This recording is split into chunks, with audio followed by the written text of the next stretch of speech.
so salty. I still think about it. Okay, we can take my Lambo. I'll put on a tight show. You sure you can handle? We be faster than Django.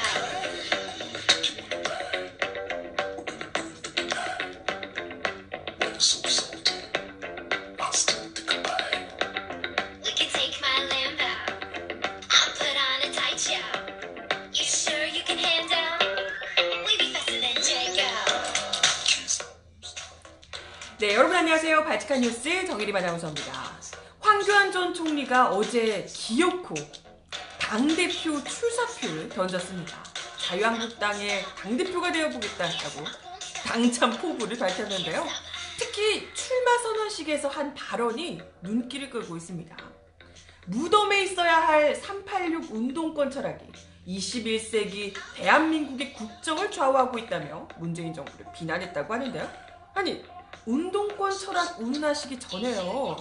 그에 비해서 황교안 전 총리의 공안 철학은 그야말로 이미 백골이 진토된 곰팡내 나는 그런 철학, 구시대 철학 아니던가요? 시작부터 주체사상 어쩌고 하며 색깔론 공세에 시동을 걸고 있는 황교안 전 총리. 그야말로 나라를 말아잡수셨던 박근혜 정부의 2인자로서 최소한 반성의식이라도 좀 거치셔야 되는 것 아닙니까? 오늘 발칙한 뉴스 이야기로 시작해봅니다. Can't stop, won't stop. Can't stop, won't stop.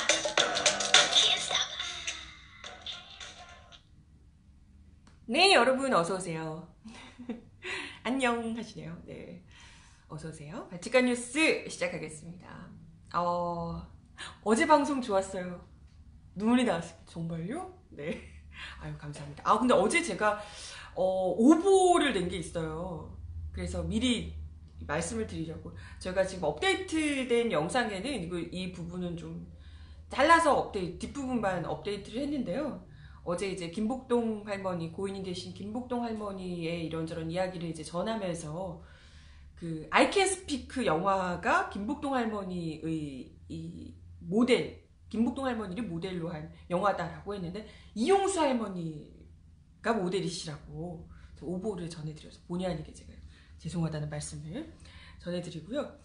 모든 기사에 다 I Can Speak 모델 이렇게 나와서 저도 뭐 전혀 의심을 하지 않고 그냥 바로 김복동 할머니께서 I Can Speak의 실제 모델이시다 이렇게 이야기를 드렸는데, 저도 어찌됐건 이제 언론사에서 방송을 하는 사람으로서 제대로 된 정보를 전달해 드리지 못해서 죄송하다는 말씀을 거듭 드리겠습니다. 뭐 그렇다 하더라도 어찌됐건 이용수 할머니께서도 그렇고 김복동 할머니께서도 그렇고 두 분 모두 전 세계적으로 이 위안부 피해 사실을 알리기 위해서 곳곳에서 노력해 오셨던 것은 뭐 분명하기 때문에 그 내용 자체는 다르지 않은데 영화의 모델이 누구였냐 요게 좀 달랐다 말씀 좀 드리겠습니다. 아무튼 이야기를 먼저 드리고 오늘 첫 번째 소식, 제가 오프닝에서도 이야기 드렸지만 황교안 전 총리가 기어코 자유한국당 당대표의 출사표를 던졌더라는 이런 소식. 네, 기사들 다들 보셨을 거예요. 기어코 당권 도전 나서 황교안 기사가 떴습니다.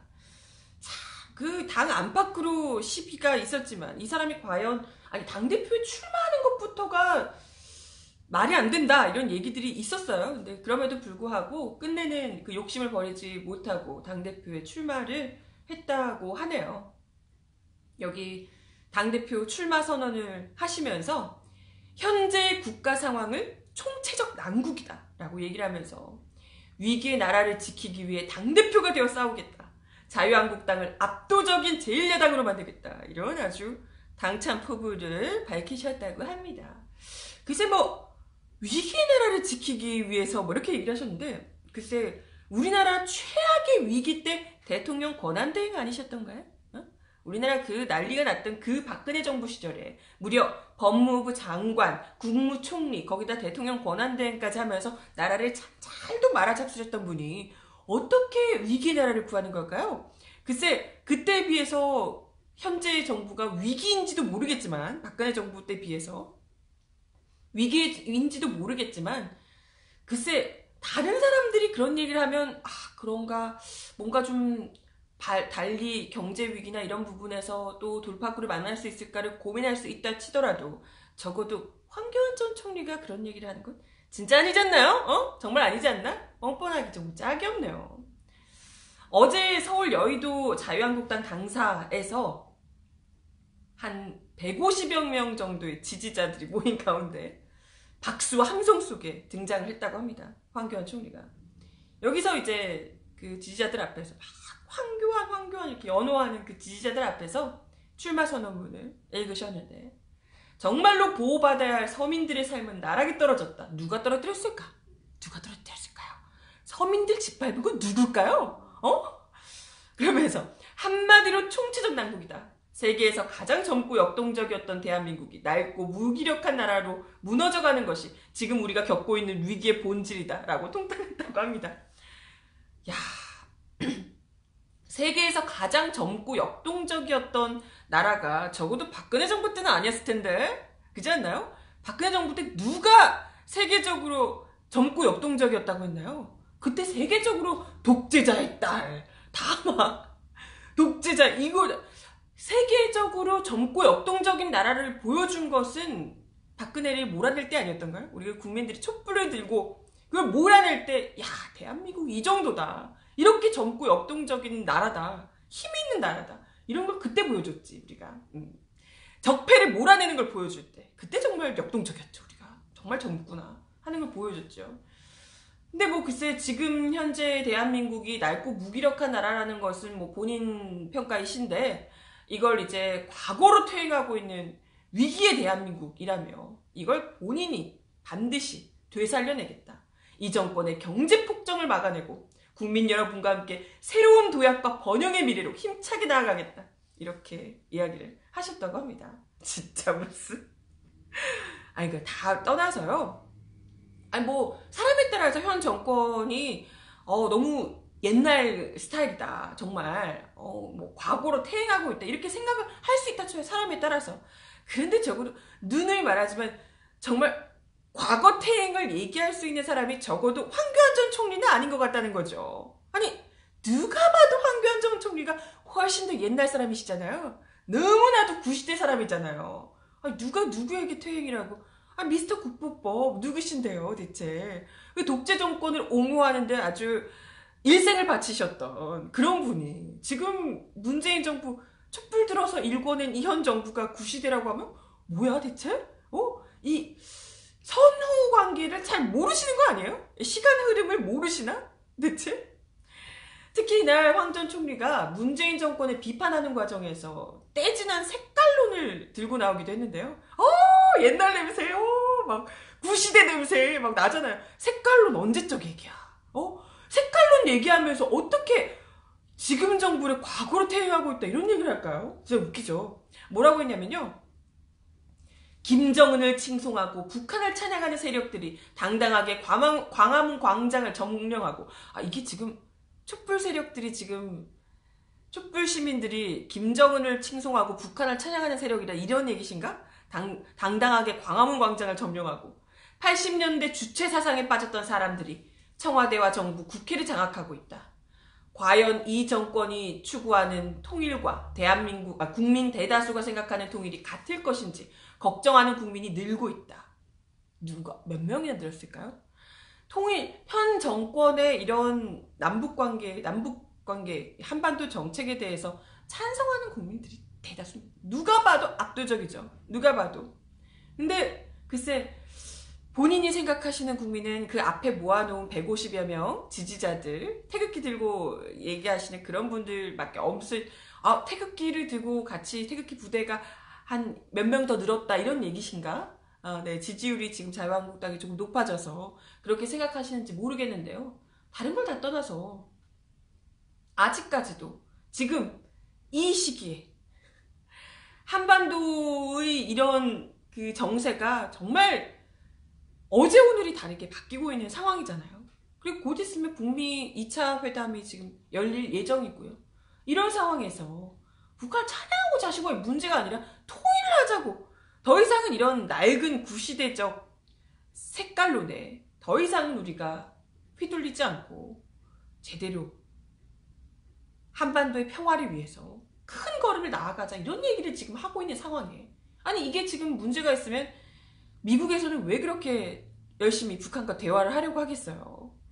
누누이 말하지만 네 아무튼 뭐 정말 그 옛날에 그 곰팡내 나는 공안 정권 시절에 미스터 국보법답게도 참 이런 이야기를 그때 그 시절 뭐 북한 뭐 적폐의 그야말로 대북격인 이런 분이 대북 적폐의 그 당사자잖아요. 이분이 황교안 전 총리가 그런 사람다운 발언을 이렇게 하시는 것에 참 아직도 정신을 못 차렸구나 이런 생각이 또다시 들었고요. 이뿐만이 아니라 무덤에 있어야 할 386 운동권 철학이 21세기 대한민국 국정을 좌우하고 있다. 이렇게 몰아세우기도 했습니다. 그러니까요. 운동권 철학이 지금 정권의 철학이다? 이것부터도 어불성설이지만 다 떠나서 386 운동권 철학이 정말 무덤에 있어야 한다? 라고 얘기를 한다면 그러는 황교안 총리의 공안 철학은 대체 어디쯤 있어야 되냐고요. 386 철학이 무덤에 있어야 되면 공안 철학은 대체 어디에 있어야 되냐. 이미 무동석에서도 정말 그야말로 백골이 지토되어 넋이라도 있고 없는 수준이 된 것 아니냐 이런 거지 않나 싶어요. 아니 박근혜 정부 때 관료들 대체 나이가 몇 살이었나요? 거의 평균 70대 아니었어요? 그때? 물론 연세가 많으시다고 해서 다 옛날 사람이라는 건 아니지만 그렇지는 않지만요. 적어도 이런 얘기를 뭐 386 운동권 어쩌고 하면서 뭐 옛날 철학 무덤에 있어 이런 얘기를 하시려면 적어도 본인이 가진 철학은 젊은 철학이어야 되는 거 아니냐는 겁니다. 아니 언제적 지금 공안 철학 가지고 공안 철학이라고는 할 수 없죠. 공안 시대 얘기를 가지고 와서 이런 얘기를 하시는지 이분 여전히 지금 이런 얘기 또 하셨더라고요. 어떤 경우에도 북한의 핵무기를 머리에 이고는 평화로운 한반도로 나아갈 수 없다. 절대 이 정권의 남북관계에 대해서 절대 용납할 수 없다는 거죠.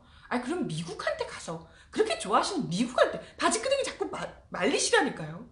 북한이랑 저러면 안 된다. 북한이랑 대화하면 안 된다. 미국한테 가서 말리라니까요. 미국한테는 한마디도 말 못하면서 우리 정부에게 북한을 용납할 수 없다. 북한의 독재와 인권 탄압을 놓아두고 진정한 한반도의 새 시대를 열 수 없다. 이런 얘기를 하십니다. 아니 완전 시대가 온 시대인데 북한의 독재와 인권 탄압을 그렇게 걱정하시면서 어쩜 우리 국민들의 인권 탄압, 우리나라 독재에는 어떻게 그렇게 일평생을 협력하며 그렇게 협조적으로 살아오셨을까요? 미스터 국보법, 공안법, 공안 전문가시잖아요? 아니 우리나라 독재에 그렇게 혁혁한 공을 세워오셨던 분께서 남의 나라 이 북한의 독재 인권 탄압을 걱정하신 것 자체가 너무 가증스럽지 않나요? 또 이 정권이 정책 전환을 거부하고 끝내 망국의 길을 고집한다면 주저없이 국민과 함께 거리로 나서겠다. 이렇게 으름장을 놓으셨다고 합니다. 국민과 함께 거리로 나가시겠다고 하는데 국민은 누굴까요? 태극기 부대 이런 분들이신가? 네, 태극기 분들 이런 분들 아니 그 150여 명 되는 그 지지자분들 이런 분들이랑 같이 거리로 나서시겠다고 하는데 뭐 마음껏 나서시라고. 다들 이제 연세도 많으시고 하시는데 거리로 나서셔서 좀 산책도 하시고 이러시면 건강에 뭐 좋으시니까 뭐 웰빙 단식 이런 걸로만은 좀 그렇잖아요. 그러니까 뭐 거리도 나오시고 밖에도 좀 나오시고 바람도 좀 쐬시고 미세먼지도 좀 쐬시고 이렇게 하시는 게 좋을 것 같다 이런 생각인데 뭐 마음껏 나서시라고 생각이 들고요. 뭐 어쨌든 이런 얘기를 하면서 본인이 자유한국당 당대표 적임자라고 계속해서 이제 어필을 하셨다고 해요. 그러면서 이 당 내에서도 이 사람이 뭐 자유한국당을 위해서 한 게 뭐냐 치적이 없다 뭐 이런 이제 이야기가 나오니까 본인의 치적이라고 내세운 게 지금 자기가 법무부 장관 시절 주도했던 통합진보당 해산이 자기가 한 거다고 내가 이것도 했다라고 이제 들고 나왔던 거잖아요. 이것부터가 진짜 참 아니 지금 다른 걸 다 떠나서 통합진보당 해산이 아니 뭐 공당을 민주주의 국가에서 공당을 해산하는 것 자체도 이건 민주주의 파괴인 행위인데 세계적으로도 이건 뭐 민주주의 파괴 사례로 꼽히고 있고요. 근데 국내에서도 이미 지금 사법농단 재판거래 사례로 꼽히고 있는 거잖아요. 따지자면 이런 걸 주도한 이 당사자인 황교안 전 총리가 이와 관련해서 지금 법적인 책임을 물어도 지금 이상하지 않은 상황입니다. 그런 사람이 지금 이걸 자기 치적이라고 내세우고 있다는 것 자체가 이 사람의 사고에서는 민주주의를 할 생각은 일도 없는 거예요. 민주주의 뭐예요 그게?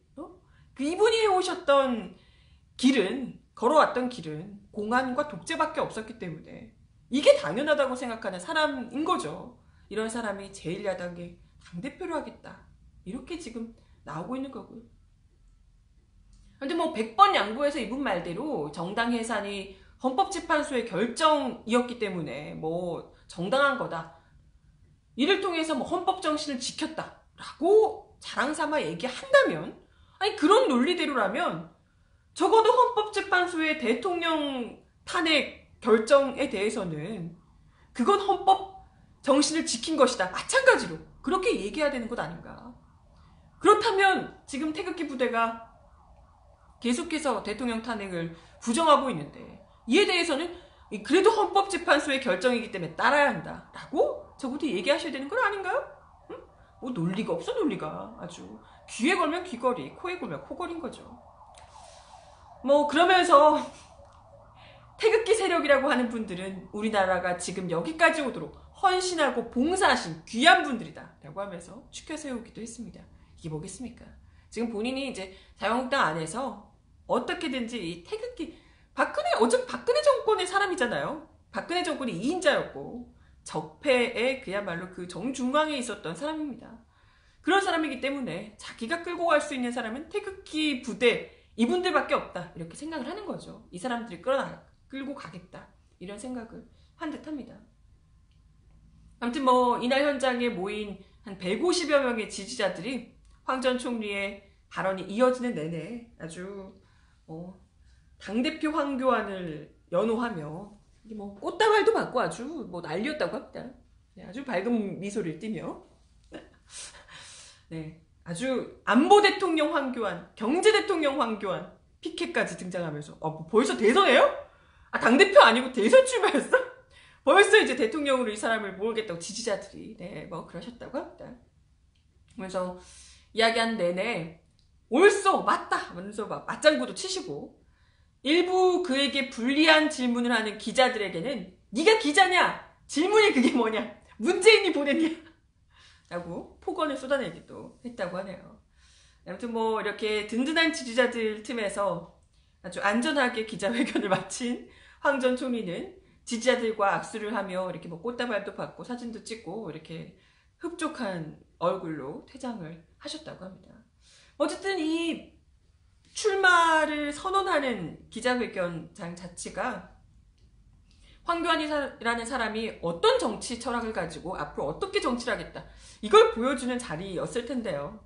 이렇게 보란듯이 이런 자리에서 적폐를 옹호하며 본인이 뭐 적폐니까 옹호할 수밖에 없겠지만 어쨌든 적폐를 옹호하며 색깔론을 꺼내드는 이런 모습 자체가 그야말로 스스로가 내가 구시대 대표인사다라는 것을 보여준 게 아닐까 이런 생각이 들고요. 이건 뭐 다시 또 이 사람이 정치를 해서 권력을 잡게 되면 대한민국을 다시 군부 독재 시절로 돌리겠다는 의지를 천명한 것 아닌가 이런 생각이 들기도 합니다. 뭐 그렇지 않아도 그 황교안 전 총리가 2012년 새누리당 대선 후보 경선 당시에 최순실 씨가 알고 지낸 것 아니냐는 의혹이 제기됐더라고요. 어제 한겨레에서 입수해서 보도한 새누리당 대선 후보 경선 전날인 2012년 8월 19일에 녹음됐던 35분짜리 녹음 파일을 푼 녹취록에 따르면 최순실 씨가 당시 박근혜 당시 대통령 그리고 정호성 전 청와대 부속비서관과 함께 대선 후보 수락 연설문 내용을 논의하다가 근데 왜 황교안 씨는 그런 것 안 받아? 이런 얘기를 최순실 입에서 그렇게 나오는 2012년에 그게 이제 나온 그 내용이 담겨 있습니다. 이게 권력형 비리 재판은 모두 국민 배심원단에 의해 판단받도록 한다라는 공약에 대한 언급이었다고 하네요. 여기서 이제 황교안 얘기가 나온 거죠. 이에 대해서 뭐 박근혜 씨가 뭐 법이 없어요. 그러고 정우성 전 비서관이 그 법이 없습니다. 그리고 본인이 거부하면 국민 배심원단으로 안 하거든요. 뭐 이렇게 이제 뭐 답변하는 내용이 담겨 있었다고 해요. 이게 당시에 박근혜 캠프에서 황교안 전 총리에게 관련 공약에 대한 자문을 구한 것으로 해석이 되는 대목이라고 지금 한겨레가 보도를 하고 있고요. 그때 황교안 전 총리가 2011년 8월에 부산 고검장을 끝으로 검찰을 떠났고 2012년 8월 법무법인 태평양에서 고문으로 일하고 있던 때였습니다. 이때 이제 법률적인 조문을 계속해서 구했고 그러고 나서 이후에 아시다시피 박근혜 정부 출범하고 나서 법무부 장관을 거쳐서 국무총리를 역임하고 그리고 대통령 권한대행까지 가게 됐던 거죠. 하지만 황교안 전 총리는 이러한 보도에 대해서 그때 당시 최순실이 전혀 몰랐다. 아는 것이 없다. 라고 이야기를 하셨다고 하네요. 몰랐을까요? 정말? 진짜? 정말 몰랐을까? 아니 100번 몰랐다 쳐도 국정농단이 벌어지던 그 당시에 법무장관, 국무총리, 대통령 권한대행까지 했던 사람이라면 지금 있어야 할 곳이 지금 당대표 출마 선언하는 기자회견 자리가 아니라 박근혜 옆자리가 아닐까요? 그게 당연한 거 아닌가? 어? 그런 생각이 거듭 드는 네, 오늘입니다. 다음 소식 더 전해드릴게요. 아까 제가 오프닝에서도 어제 오보 잘못된 오보 아이캔스피크의 롤모델, 아니 모델, 실제 모델 이야기가 잘못됐었다 이야기를 전해드리기도 했었는데 어제 이 고 김복동 할머니께서 영면에 드셨다라는 소식을 듣고 많은 분들이 뭐 문재인 대통령을 비롯해서 정말 뭐 정치권에서도 그렇고 일반 시민들도 그렇고 김복동 할머님을 마지막 가시는 길을 이제 뵙기 위해서 많은 분들이 빈소를 찾아주셨는데요. 그 중에서 나경원 자유한국당 원내대표가 네 이렇게 빈소를 찾았다고 합니다. 야, 근데 참 그래요. 아니 물론 이제 또 안 갔으면 안 갔다고 욕을 먹었겠지만 가서 물론 또 이제 공당의 대표니까 가서 조문을 해야죠. 이런 분에게는 조문을 이제 하는 것까진 괜찮았는데 조문하고 난 다음에 나와서 기자들과 나눈 발언이 또 논란이 일고 있습니다.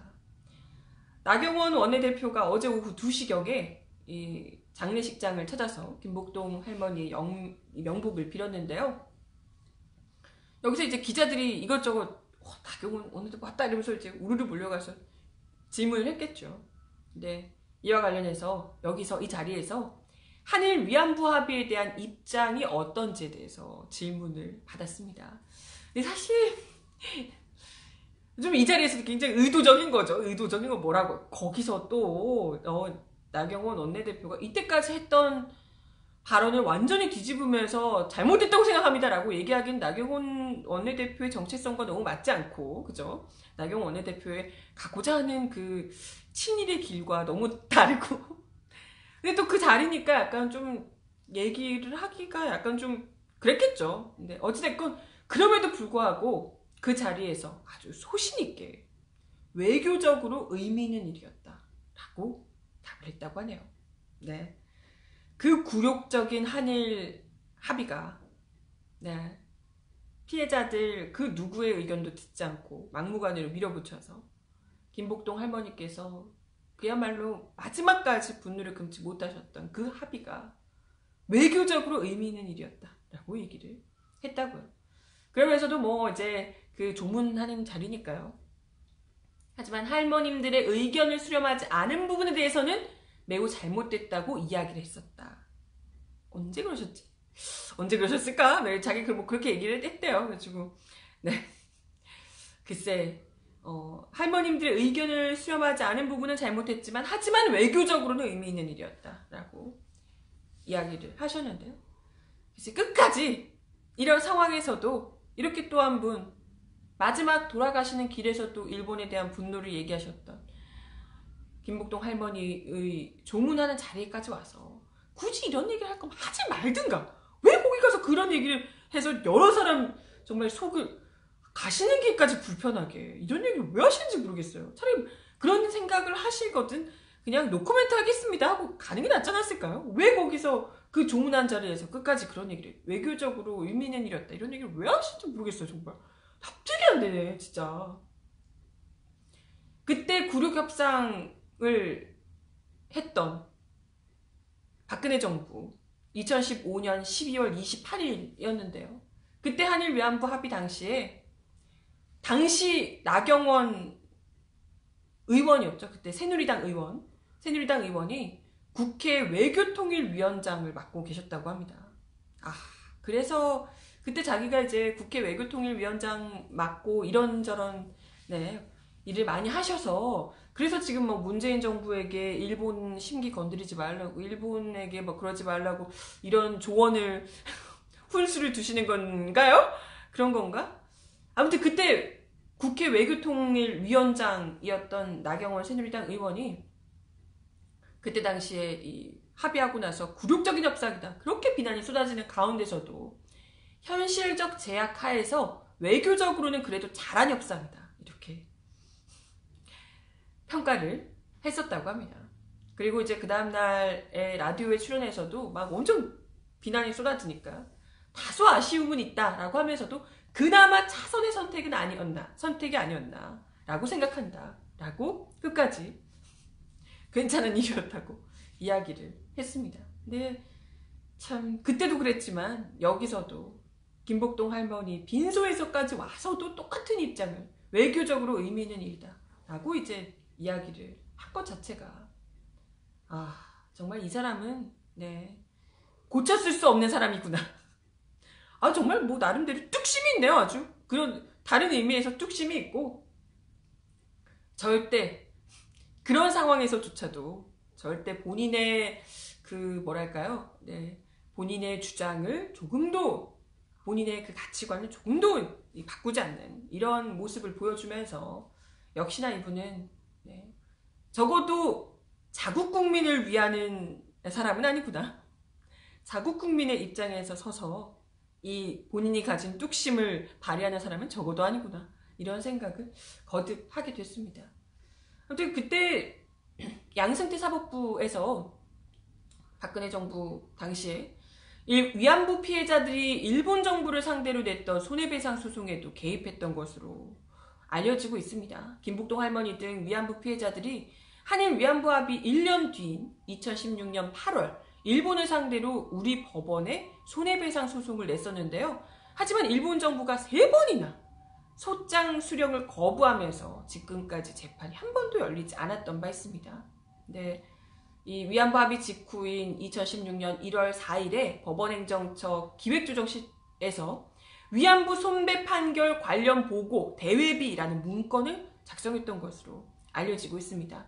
이 문건에 피해자들이 낸 소송을 각하 또는 기각토록 해야 한다라며 5가지 대응 시나리오를 우리 법원에서 그때 사법농단한 우리 법원에서 그런 대응 시나리오를 냈던 것으로 알려지고 있죠.